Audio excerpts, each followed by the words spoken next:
ஆண்டவராகிய இயேசு கிறிஸ்துவின் இனிய நாமத்தில் உங்கள் அனைவருக்கும் என்னுடைய அன்பின் வாழ்த்துக்களை தெரிவிக்கிறேன். ஒரு முறை என்னுடைய செல்ஃபோன் காணாமல் போச்சு. சுமார் ஒரு 2 வருஷத்துக்கு முன்னால். அப்படின்னா அந்த செல்லு ஆன்லைன் ப்ரேயரில் ஒரு 11 பேர் வருவாங்க.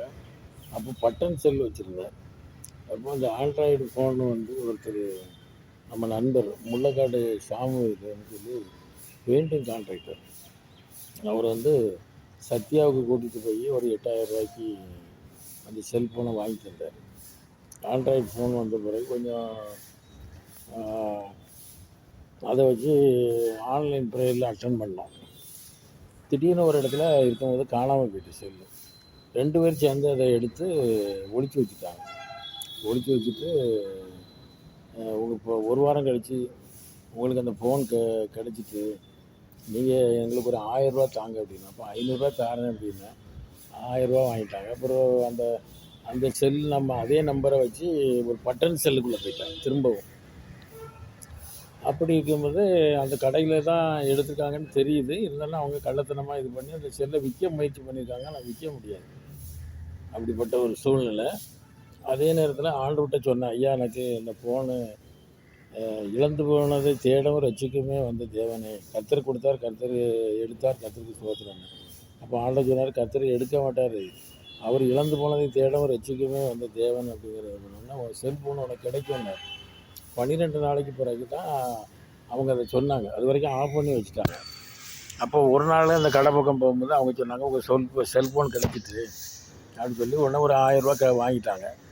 அப்புறம் பழைய சிம்மை உருவி ஆண்ட்ராய்டு ஃபோனில் போட்டுட்டு அவங்களுக்கு அந்த பழைய செல்லையும் ஒருத்தர் வாங்கிட்டார். அப்போ இவங்க பறிக்கிறவங்க அப்படிங்கிறது தெரிஞ்சு போச்சு. அப்போ நான் அவங்க ஒரு டீ கடை வச்சுருக்காரு. அது பக்கத்தில் ஒரு போலீஸ்கார் எஸ்ஐயாக இருந்தவர். அவர் சர்வீஸ் வச்சுருக்காரு, இந்த ரேடியோ இந்த மாதிரி காரியங்களை.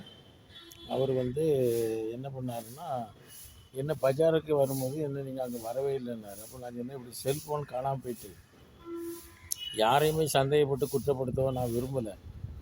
ஆனால் இன்னார் தான் எடுத்திருக்காங்க, என்கிட்ட இவ்வளோ வாங்கியிருக்காங்கன்னு சொன்னோன்னே நீங்கள் கடைக்கு வாங்க சார் அப்படின்ட்டார்.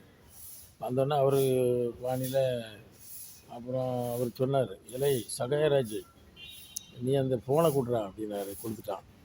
அப்புறம் ஒருத்தர் 1000 ரூபா வாங்கினோம். இல்லை செல்வராஜ் கொடுல அப்படின்னாரு. அவர் தோரணையாக ரிட்டையர்டாக அனுப்புகிறோம், அந்த தோரணையாக சொன்னார். அப்புறம் 1000 ரூபாயும் வந்துட்டு செல்லும் வந்துட்டு. அப்புறம் இப்போ அந்த காணாமல் போன செல்லும் வந்துட்டு.